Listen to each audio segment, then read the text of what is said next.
बिस्मिल्लाहिर्रहमानिर्रहीम। आज के प्रोग्राम के साथ मैं हूं रसूलुल्लाह मलिक।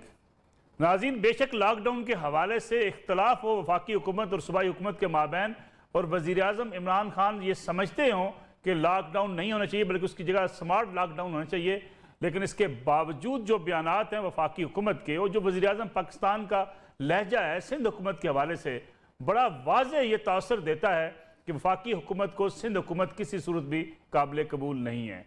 PTI के लीडर्स के और वफाकी वज़रा के अगर आप बयानात को सामने रखें तो आपको नज़र आता है कि सिंध हुकूमत की कारकर्दगी की बात हो या सिंध में इंतज़ामिया की कारकर्दगी की बात हो, इंतज़ामी अफसरान की बात हो, हर जगह जगह पर वफाकी हुकूमत सिंध हुकूमत पर तनकीद करती हुई दिखाई देती है। कराची एडमिनिस्ट्रेटर का मसला हो, कमिश्नर कराची की बात हो या चीफ सेक्रेटरी सिंध की बात हो, IG सिंध की बात हो, वफाकी हुकूमत कहीं ना कहीं सिंध हुकूमत के ऊपर गोलियां बरसाती हुई नजर आती है। वजह क्या है? आखिर सिंध हुकूमत क्यों काबिल कबूल नहीं है पाकिस्तान तहरीक इंसाफ के लिए? और मरकजी हुकूमत वफाकी हुकूमत क्यों ये समझती है कि जिस सूबे में उनकी हुकूमत नहीं है उस सूबे में भी उनकी हुकूमत हर हाल में होनी चाहिए? कई बयानात आपको देखने को मिलते हैं। कभी गवर्नर राज की बात की जाती है, कभी सिंध फतह करने की बात की जाती है, कभी इस बात का ऐलान किया जाता है कि अगली हुकूमत पीपल्स पार्टी की सिंध में नहीं होगी, PTI अपनी हुकूमत बनाएगी। ये सोच क्यों कार फरमा है पाकिस्तान तहरीक इंसाफ की लीडरशिप के दिलों में? और इसके साथ साथ अगर कोरोना वायरस के जो इकदाम उठाए गए उसमें मुराद अली शाह साहब ने जब सबसे पहले लॉकडाउन का फैसला किया था सिंध में, तब पूरे पाकिस्तान के अंदर बड़ी तारीफें की गई और कहा गया कि अगर हम लॉकडाउन कर लेते इब्तदाई दिनों में ही, हम 15 रोज़ा लॉकडाउन की तरफ चले जाते तो हम शायद कोरोना को फैलने से बचा सकते थे। हुकूमत पर, वफाकी हुकूमत पर बड़ी तनकीद हुई कि वफाकी हुकूमत ने कोई बर वक्त फैसले नहीं किए जिसकी वजह से कोरोना वायरस पूरे मुल्क में फैला। लेकिन अब अगर मुराद अली शाह साहब ने, सिंध हुकूमत ने यह फैसला किया है कि लॉकडाउन किया जाएगा, अगरचे उसमें भी बहुत नरमी की गई, तो वफाकी हुकूमत का आखिर मसला क्या है? वज़ीर आज़म अवाम से बातचीत करते हैं तब भी सिंध हुकूमत का तज़किरा करते हैं, तकारीर करते हैं तब भी उनको पीपल्स पार्टी और मुस्लिम लीग नवाज नजर आती है। इस बयानिए से वज़ीर आज़म इमरान खान हटने को तैयार आखिर क्यों नहीं है? फिर सिंध फतह करने की बातें आखिर क्यों की जाती हैं? गवर्नर सिंध के बयानात अगर आप देखें उससे भी लगता है कि सिंध हुकूमत के साथ वफाकी हुकूमत एक तसादम की कैफियत चाहती है। आखिर उसका नतीजा क्या निकलेगा? मेरे साथ मौजूद है आज सीनियर सहाफ़ी जो तजियाकार जनाब नज़ीर लगारी साहब। नज़ीर लगारी साहब सिंध की सियासत के हवाले से और ख़ास तौर पर वफाक और सूबे की जो सियासत है इसमें किस हद तक चपकश मौजूद है, इस पर बड़ी गहरी निगाह रखते हैं। नज़ीर लगारी साहब, आपका बहुत शुक्रिया पुराना वक्त देने का। उनके साथ तशरीफ़ रखते हैं सैयद कुमैल हैदर शाह साहब, पाकिस्तान पीपल्स पार्टी के रहनुमा हैं, और उनके साथ तशरीफ़ रखते हैं बिलाल गफ़ार साहब, पाकिस्तान तहरीक इंसाफ के पार्लिमानी लीडर भी हैं। बिलाल साहब, आपको भी बहुत शुक्रिया पुराना वक्त देने का। नज़ीर लगारी साहब, मैं चाहूँगा मैं आपसे थोड़ा सा समझ लूँ कि आखिर है क्या? कोई भी मसला हो, चीफ सेक्रेटरी की बात हो, कोरोना के हवाले से इकदाम की बात हो या IG सिंध की तब्दीली की बात हो, एडमिनिस्ट्रेटर कराची की बात हो, वफाकी हुकूमत को आखिर मसला क्या है? क्यों वफाकी हुकूमत ये चाहती है कि सिंध में हुकूमत और पीपल्स पार्टी के अहकामात वफाकी हुकूमत के माने जाएं? हम एक मैच्योर पॉलिटिकल सिस्टम में नहीं रहते हैं, इसलिए इस तरह के मसाइल पैदा होते रहते हैं। हमें अपने दायरा कार में रहने की आदत नहीं है। हम चाहते हैं कि हर चीज़ हमारे दायरा कार में आ जाए और हम कानून को, आइन को, आइनी इदारों को, आइनी दर्जाबंदी को, आइनी तकसीम कार को हम तस्लीम नहीं करते हैं। इसलिए हम चाहते हैं कि तमाम चीज़ें हमारे कंट्रोल में हों ताकि हम सब चीज़ों को लेकर आगे बढ़ें। और हर जगह पर एक ख़ास जहन है कि वो ये कि जिस तरह से मुग़ल हमारे साबिक हुक्मरान भी इस तरह हुए, मुग़ल आज़म बन जाने की आरज़ू रखते थे, और अब इनमें ये भी पहले तो शायद इस तरह से नहीं था, लेकिन अब मुग़ल आज़म बनने की ख्वाहिश जो है वो ज़्यादा तेज़ी से जड़ पकड़ रही है और ये नुकसानदेह है। इनके अपने फ़ायदे में भी नहीं है, इनके अपने भले में भी नहीं है, और उन्हें अंदाज़ा भी नहीं है कि सिंध की सरजमीन में पिछले 50 साल से मैंडेट कभी भी नहीं लिया जा सका है। वहाँ पर जो लोग फैसला करते हैं वो बहुत मुस्तकिल मिजाज से, ऐसा नहीं है कि उन्हें अचानक कोई मोहब्बत हो गई है पीपल्स पार्टी से इसलिए वोट दे रहे हैं। एक ताल्लुक है वोटर का और कैंडिडेट का और पार्टी का, और ये किसी और पार्टी ने ये नहीं किया है। यहाँ पर दरियाए सिंध के किनारे गली खुदाबख्श में जो 3-4 मैयत रखी हुई हैं, एक तो उनके साथ लड़ने की बात है, मेरे ख्याल में वो पॉसिबल है। दूसरी बात यह है कि यहाँ पर जो डिलीवरी है उसको हमारा मीडिया भी और हमारी सियासी अशराफिया भी उसको मिनिमाइज करती है और उसको पेश करते हुए लगता है कि जैसे यानी 400 कुत्ते कुत्ते के काटने से इस्लामाबाद में अमवात हो जाएं तो कोई बात नहीं है, 3 आदमी जो हैं वो फौत हो जाएं और जाँ बहक लाड़काना में या किसी और शहर में, तो इसमें पूरा मीडिया जो है वो भाग पड़ता है, बचाओ बचाओ बचाओ, दौड़ो दौड़ो, ये होता है। देखिए पीपल्स पार्टी से गलतियां होती हैं और बड़ी गलतियां होती हैं, और उन्हें बाद दफा तो वाकई अफसोस होता है कि ये पीपल्स पार्टी की कारकर्दगी है और डिलीवर करने की हद तक। और ये कि मैं खुद कहता हूँ कि जब इन्हें मालूम है कि लोगों को जॉब्स नहीं मिल रही हैं, जब इन्हें मालूम है कि अपॉर्चुनिटीज नहीं हैं, तो वो इंसाफ नहीं कर पाते हैं। दो चीजें होती हैं, कुछ लोग सफारशी होते हैं जो उनको ये अकोमोडेट करते हैं, और कुछ लोग जो हैं वो पैसे देते हैं तो अकोमोडेट होते हैं, ये ही होता है। लेकिन जहां तक कारकर्दगी है हम उसे सिरे से इग्नोर करते हैं। हेल्थ सेक्टर में खैबर पख्तूनख्वा में ये हाल है कि वहां पर कार्डियो का, ये सरकारी रिपोर्ट है कि कार्डियो का एक डॉक्टर तक नहीं है, और यहाँ पर कोई डिस्ट्रिक्ट ऐसा नहीं है जहाँ कार्डियो का बहुत बड़ा मरकज ना हो। तो ये सारी चीजें भी हैं। एजुकेशन सेक्टर में बड़ी यूनिवर्सिटियां बनी हैं, आप हिसाब लगा लें कि कितनी यूनिवर्सिटियां बनी हैं, सिंध में कितनी यूनिवर्सिटियां बनी हैं, एक कराची शहर में 50 से ज्यादा यूनिवर्सिटियां हैं, जब 1-2 यूनिवर्सिटियां हुआ करती थी, और बाकी और किसी शहर में 50 यूनिवर्सिटियां नहीं है। अच्छा, कराची से आप बाहर निकल जाएं तो आज जो हमारा IBA का सक्खर का मरकज है वो एक स्टेट ऑफ द आर्ट है, वो हमारे यहाँ उसका कोई मुकाबला ही नहीं है, कोई सोच भी नहीं सकता कि इतना बड़ा सेंटर भी हो सकता है। यहाँ पर हर जिले में मेडिकल कॉलेज मौजूद है, एक लॉ कॉलेज मौजूद है, इस तरह की चीजें पहले कभी नहीं हुआ करती थी। ये चीजें भी हैं, हमें बतौर मीडिया इसको भी देखना चाहिए, लेकिन उसके साथ साथ हुकूमत की ये ख्वाहिश, ये PTI का हक बनता है कि वो आए और सिंध के अंदर सियासत करे। उन्होंने अब तक और जिस सिंध में सियासत करे, लेकिन करे कैसे? क्या सिर्फ एक अरबाब गुलाम रहीम साहब को शामिल कर लेने से या सिर्फ चंद कायदीन को शामिल करने से क्या PTI अपनी जगह बना पाएगी? इस पर मैं बात करूंगा, आपसे वापस आऊंगा आपकी तरफ। नज़ीर लगारी साहब, बिलाल गफार साहब, यानी क्या मसला क्या है? अगर सिंध हुकूमत लॉकडाउन का फैसला करती है, वज़ीर आज़म साहब तक बयान देते हैं, गवर्नर सिंध बयान देते हैं, अगर आप कह रहे हैं कि इतना वेरिएंट खतरनाक है, 62 अफराद आज भी जान से गए, तो हुकूमत सिंध का एडमिनिस्ट्रेटिव इख्तियार है कि वो फैसला करे, अगर वो कहीं लॉकडाउन करती है तो उसको करने दिया जाए। यही पंजाब में हुआ, ऐसा जगह जगह लॉकडाउन हुए, मार्केटें बंद हुई, कितने लोग रोजगार से गए, हुकूमत को उनकी फिक्र नहीं है, सिंध की फिक्र पड़ी होती है।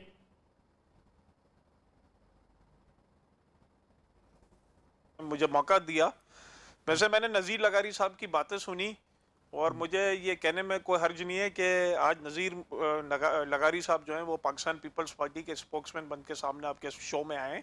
नहीं, ऐसे बड़े सीनियर साथी, लेकिन अगर नहीं, अगर आप मुझे मैं थोड़े फैक्ट्स एंड फिगर से बात करता हूँ। Let me finish.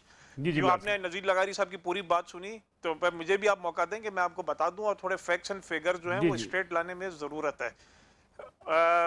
जो अभी जो रिपोर्ट्स आई हैं, इंडिपेंडेंट रिपोर्ट्स, आप कराची शहर की बात कर लें, 55% लोग जो कराची में रहते हैं उनके पास पीने को पानी नहीं है, साफ पीने को नहीं है।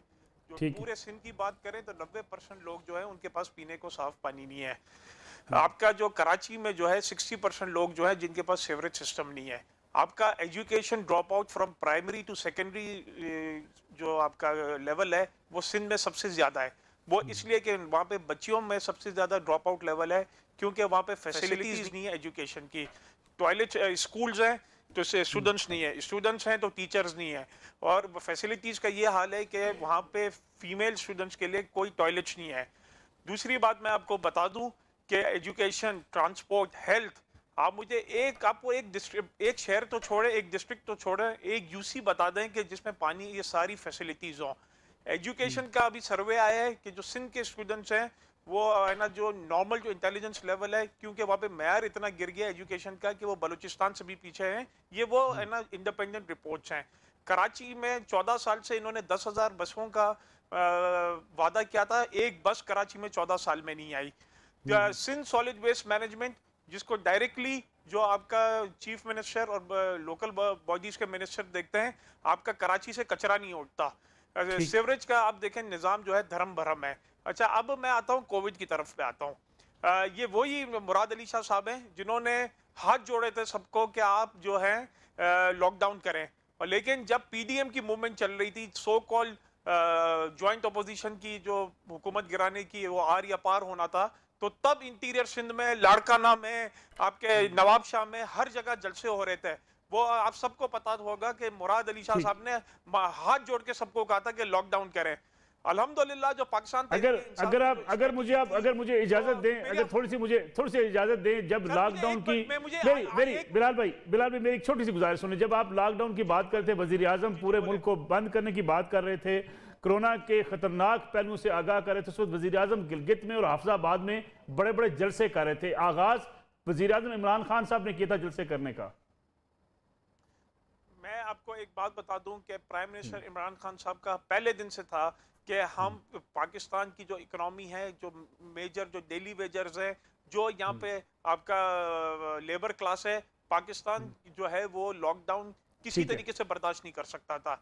ये हमारी इकोनॉमिक पॉलिसीज थी, ये हमारी कामयाब कोविड के साथ स्ट्रेटजी थी, पॉलिसीज थी कि पूरे दुनिया में जो 4 बेहतरीन ममालिक जिन्होंने कोविड को टैकल किया है, उसमें पाकिस्तान का जो है वो शुमार होता है। और अमेरिका में ओबामा एडमिनिस्ट्रेशन ले लें, वहाँ के रिसर्च हाउसेस देख लें, वहाँ के फाइनेंशियल हाउसेस देख लें, वो आज ये कहने को मजबूर हैं कि अगर हम पाकिस्तान की पॉलिसीज, कोविड की पॉलिसीज को हम अगर अपना लेते तो ट्रिलियंस ऑफ डॉलर्स जो है वो बच जाता। दूसरी बात, जो एहसास का प्रोग्राम जो हमने कोविड में दिया, जो 200 अरब रुपए बांटे गए, जिसमें से मेरिट पे और जिसमें से 33% तकरीबन 70 अरब रुपए सिंध में बांटे गए विदाउट एनी पॉलिटिकल इंटरफेरेंस। ये वो एहसास प्रोग्राम है कि जिसको इंटरनेशनल रिकॉग्नाइज किया, एक्नॉलेजमेंट दी। तो ये वो स्ट्रेटेजी है, कामयाब स्ट्रेटेजी है। और मैं आखिरी बात बता दूं कि ये जो लॉकडाउन की बात इन्होंने की, इसमें तमाम बिजनेस कम्युनिटीज, तमाम चेंबर्स, फेडरेशन और दूसरी MQM, GDA, TLP सब ने इस लॉकडाउन को रिजेक्ट किया था। ठीक है जी। सैयद कुबैर हैदर साहब, जरा आप रिप्लाई कर दें। जो बात की है बिलाल गफार साहब ने, सिंध गवर्नेंस की बात भी, और ख़ास तौर पे कोविड के हवाले से वो कहते हैं जी हुकूमत की पॉलिसी को पूरी दुनिया सराह रही है, ओबामा एडमिनिस्ट्रेशन हो, अमेरिकी एडमिनिस्ट्रेशन हो, सारे ये समझते हैं कि हमने बेहतरीन पॉलिसी इख्तियार की थी। बिस्मिल्लाहिर्रहमानिर्रहीम। सर मैं तो छोटा सा आपका वक्त लूंगा, तो ये बिलाल भाई ये बातें जो है मेरे ख्याल से पिछले 2-2.5 साल से हमें नहीं आ रही है ऐसे सर्वे, ऐसे आवाज आ रही है आपको? हेलो जी आ रही है। मखदूम साहब का टेलीफोन लाइन की आवाज अगर देख लें तो। जी शाह साहब। जी सर, ऐसे सर्वेस की आपको लास्ट ईयर की वो रिपोर्ट भी याद होगी जब ये आया था कि करप्शन जो है वो पाकिस्तान में मुस्लिम लीग नून के दौर से ज्यादा बढ़ गई। तो उस सर्वे की कहाँ क्या समझते हैं? तो वो सर्वे क्या था? या अगर ये चैम्बर और ये बिजनेसमैन देखें, कोई भी गवर्नमेंट लॉकडाउन खुशी से नहीं लगाती। हम समझते हैं कि आवाम को प्रॉब्लम हो रहा है, लोगों को रोजगार का बहुत ज्यादा मसला है, लेकिन ये स्मार्ट लॉकडाउन की तरह एक पार्शल लॉकडाउन लगा है। वो सारी इंडस्ट्री अगर शाह साहब थोड़ी सी डिस्टॉर्शन है, मैं छोटी सी एक ब्रेक ले लूं, ब्रेक से वापस आऊंगा ताकि आपकी आवाज भी दुरुस्त हो सके, और आपसे ही प्रोग्राम का आगाज करूंगा ताकि आप रिप्लाई कर सकें जो बिलाल गफार साहब ने बात की उसका।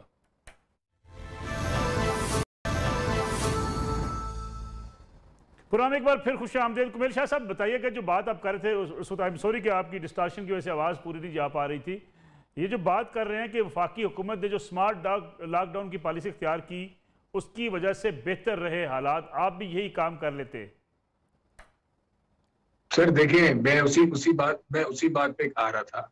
मैं वही बात कह रहा हूँ कि ये उस वक्त भी आपको याद होगा, सबसे पहले लॉकडाउन सैयद मुराद अली शाह साहब ने लगाया था, और ये तो हर बात वही बात वो करते थे जो हम 15 दिन पहले करते थे। हमने, आपको जमाने में याद होगा कि एयरपोर्ट्स पे भी हमने पहले जाके काउंटर्स बनाए थे फ्रॉम द सिंध गवर्नमेंट, जो बाहर से फ्लाइट्स आ रही। अभी भी कोई भी गवर्नमेंट ये नहीं चाहती कि भाई आप जो हमारे लॉकडाउन हो वो उसमें हमारे जो लोग हैं, हमारी आवाम है, हमारी पब्लिक है, उनको नुकसानात पहुंचाए जाए, उनको प्रॉब्लम हो। अभी भी हमने जो ये लगाया है, ये इंडस्ट्रीज, वो इंडस्ट्रीज जो फुल वैक्सीनेटेड है, उनको ये फुली तरीके से वो ओपन है, और हम SOPs का फुल वो कर रहे हैं कि जिसपे SOPs होनी चाहिए ताकि पब्लिक को ज्यादा जो प्रॉब्लम हो वो ना हो, और सिंध गवर्नमेंट इस पे हर बात पहले से, अगर यही देखें लाहौर में ये लॉकडाउन लगाते हैं, केपीके में ये लॉकडाउन लगाते हैं, पेशावर में ये लॉकडाउन, हम तो उनकी सपोर्ट करते हैं क्योंकि हम समझते हैं कि ये अवाम के लिए, पब्लिक के लिए कर रहे हैं। अगर हम उधर गलत अपोजिशन करें और हम उन पे वहां पे उनको रोका जाए, क्या हम ये नहीं कर सकते? वहां के चेंबर्स, वहां के जो वकला हैं या दूसरे जो लोग हैं जो वहां पे डिस्टर्ब हो रहे हैं, उनको हम नहीं निकाल सकते? लेकिन हम सपोर्ट करते हैं क्योंकि हम ये समझते हैं कि ये पब्लिक के फेवर में हो रहा है, लोगों की फेवर में किया जा रहा है, और बजाय यहाँ पे इनको हमारी सपोर्ट करने, ये हमेशा उसको क्रिटिसाइज करते हैं। यूसी बता दें भाई, यूसी में जहाँ एजुकेशन भी अच्छा हो, जहाँ स्कूल भी अच्छा हो, जहाँ यूनिवर्सिटी भी अच्छी हो। आप प्राइम मिनिस्टर की कॉन्स्टिट्यूंसी बताएं, प्राइम मिनिस्टर की कॉन्स्टिट्यूंसी में क्या यूसी का स्कूल, यहाँ कोई अस्पताल परफेक्ट है? यहाँ उस पर हर चीज बिल्कुल सही है। आप जैसे अभी लगारी साहब, अच्छा लगारी साहब ने कोई अगर हकीकत बात कर दी या किसी सीनियर एंकर ने हकीकत बता दी, तो उस पर डायरेक्ट अटैक हो जाएगा कि आप पीपल्स पार्टी के स्पोक्समैन हैं। हमारे जो, या फेडरल गवर्नमेंट का कोई प्रोजेक्ट बता दे जो सिंध के लिए लेके आए, कोई यूनिवर्सिटी लेके आए, कोई बड़ा सा हेल्थ का कोई हॉस्पिटल लेके आए, कोई 2000 बेड का, क्या फेडरल गवर्नमेंट ने एक कोई प्रोजेक्ट बता दे कि जो सिंध के लिए उन्होंने किया हो? वो कहते हैं के पुराने जो अरबों रुपए बांटे हमने सिंध के अंदर। सर एहसास प्रोग्राम तो बेनजीर इनकम सपोर्ट है, वो तो खुद इनकी जो टीम है वो कहती है। आवाम जो बेचारी बूढ़ियां इनसे पैसे लेने आते हैं वो कहती है कि सानू बेनजीर सानू। अब देखें बिलाल भाई, मैंने आपको इंटरप्ट नहीं किया था। बिलाल साहब सुन ले, बिलाल साहब सुन ले शाह साहब की बात, देखिए मैंने आपको इंटरप्ट नहीं किया था। जी जी। तो वो जो औरतें आती हैं वो कहती हैं सानू बेनजीर दे पैसे मिल रहे हैं, वो इन्हां दे मुंह ते कहंदियां ने। सारी जो भी इनके आते हैं वो आके इनके मुंह पे कहा जाता है। मैं अर्ज ये करना चाहता हूं कि फेडरल गवर्नमेंट का कोई एक प्रोजेक्ट बता दे जो इन्होंने सिंध के लिए अनाउंस किया हो। K4 पे आप आ जाए तो K4 पे जो सिंध गवर्नमेंट की तरफ से अखराजात करने चाहिए वो हमने 70% कर दी।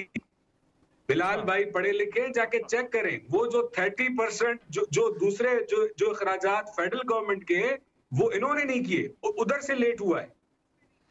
ग्रीन लाइन मंसूबा, मुझे तो समझ नहीं आता कि शेख रशीद साहब जो जिस वजारत में आते हैं वो कहते हैं कि ये मेरा जो है वो जिंदगी का आखिरी मसला है, ये मैं हल कर लूं, फिर मैं नहीं करूंगा। फिर वो उस पे आ जाते हैं कि मैं ट्रेन चला दूंगा। अभी वो किसी, मैं उस दिन देख रहा था, किसी नदी पे खड़े होकर कह रहे थे कि तो बस ये जिंदगी का आखिरी मसला है।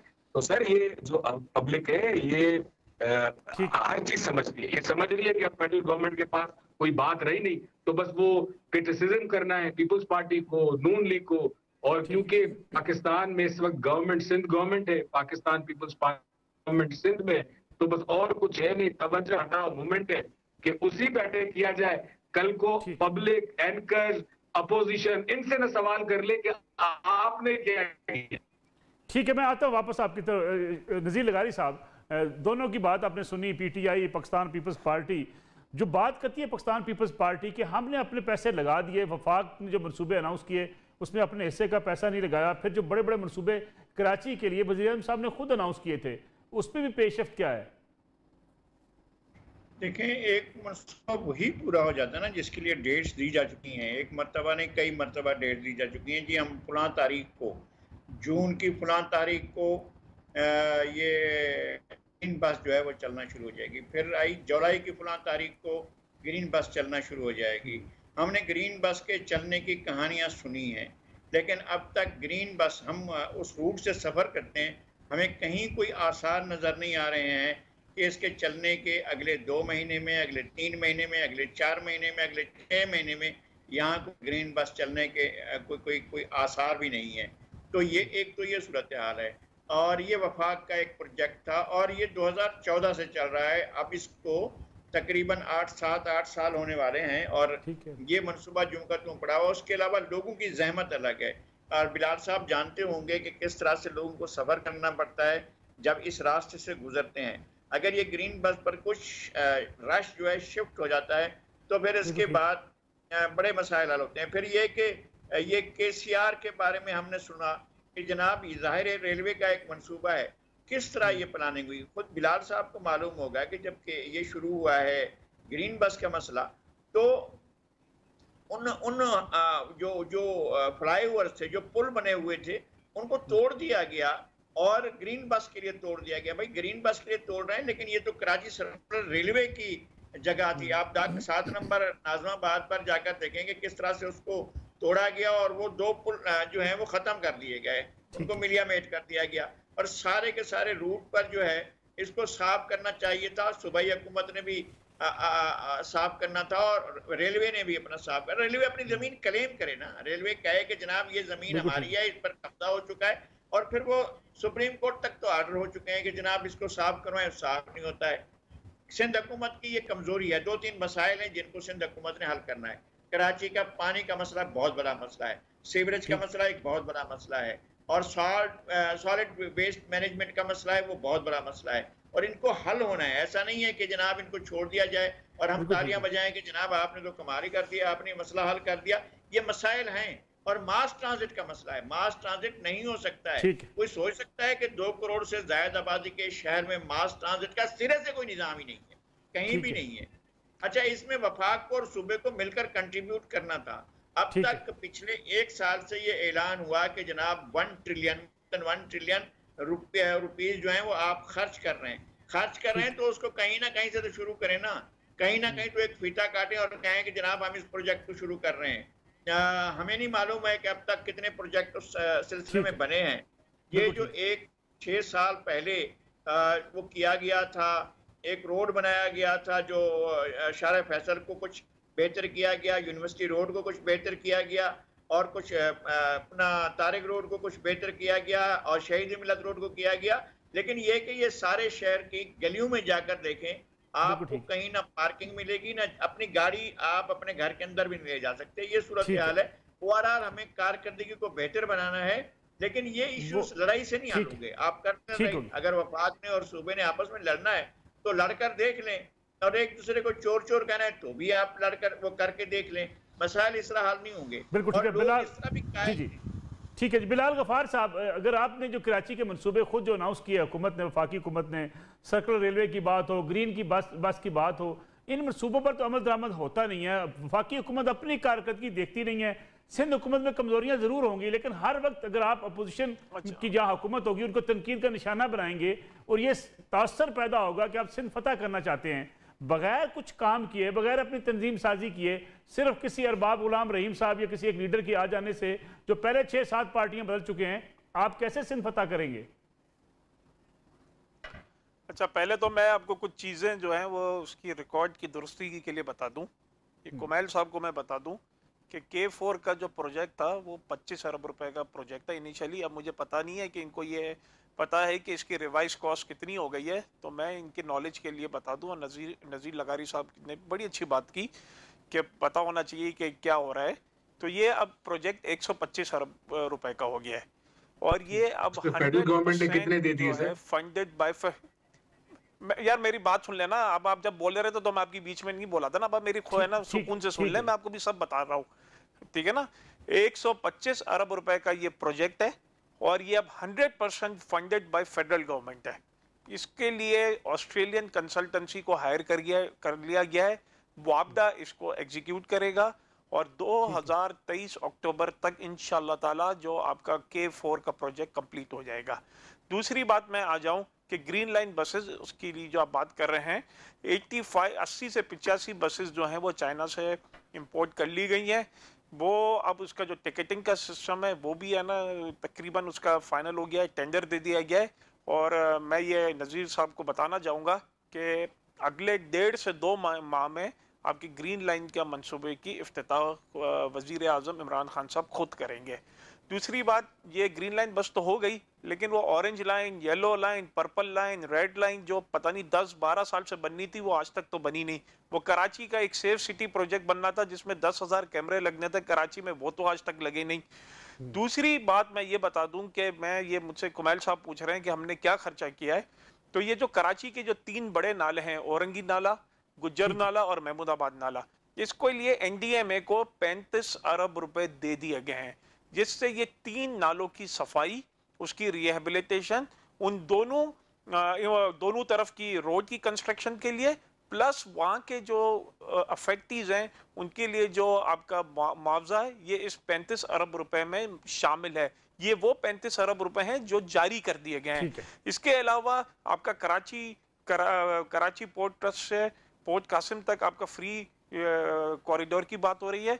इन्होंने कहा सिंध के लिए हमने क्या प्रोजेक्ट दिए, तो मेरे भाई पिछले 2 महीने पहले वजीर आजम सक्कर आए थे और 440 अरब रुपए का सिंध के 15 अजला के लिए ये प्रोजेक्ट्स अनाउंस किए हैं, जिसके पीसीज 1 बन गए हैं, फंडिंग अप्रूव हो गई है और वो एग्जीक्यूशन में इंशाल्लाह ताला स्टार्ट हो जाएंगी। आखिरी बात मैं बता दूं कि कराची में मैं आखिरी में आधी 30 सेकंड लूंगा कि कराची में अभी जो पानी की लाइनें, सीवरेज का, रोड, रास्ते, पार्क्स, जितने काम हो रहे हैं, जो म्युनिसिपलिटी इश्यूज वो जो सिंध हुकूमत के हैं, क्योंकि मुराद अली शाह साहब ने तो वो काम करने नहीं है, वो अभी प्राइम मिनिस्टर इमरान खान साहब के स्पेशल कराची पैकेज के थ्रू हो रहे हैं तमाम हलकों में। और इसकी एक्नॉलेज जो है वो चीफ मिनिस्टर मुराद अली शाह साहब ने किया और वो कहते हैं कि इमरान खान जी। ठीक है, एक छोटी सी कमर्शियल ब्रेक में प्रोग्राम में लेने से वापस आते हैं।